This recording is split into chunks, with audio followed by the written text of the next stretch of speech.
يعني انت الراجل بتدافع والناس كلها في ال 18 وبتتضرب في ال 18. انت متخيل عبد الله السعيد بيعمل اسيست لناصر منسي الهدف الاولاني.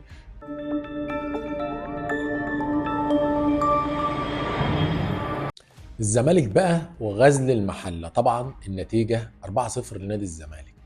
يعني سيناريو كده مش مفهوم. يعني انت راجل عامل حسابك اللي انت بتلعب في وسط جمهورك، اللي هو الكابتن احمد عيد عبد الملك، بامانه يعني الراجل في موقف لا يحسد عليه.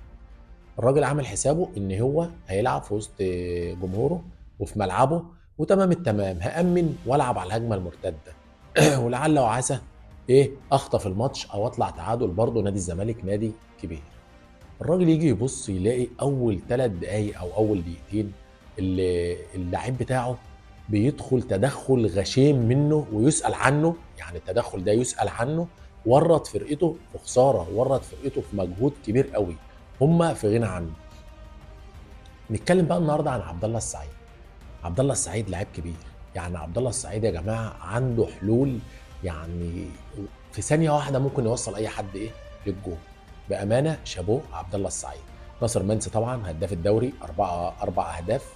جاب هدفين النهارده في غزل المحله. بقى الراجل ما صدق بقى.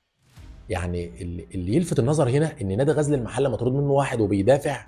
يعني انت الراجل بتدافع والناس كلها في ال 18 وبتتضرب في ال 18. انت متخيل عبد الله السعيد بيعمل اسيست لناصر منسي الهدف الاولاني، وفي عز ما غزل المحله بيدافع. عالمي عبد الله السعيد.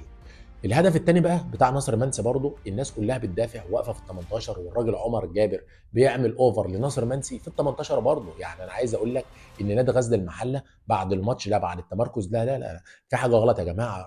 غزل المحله مش على قد مستوى الممتاز. سلام.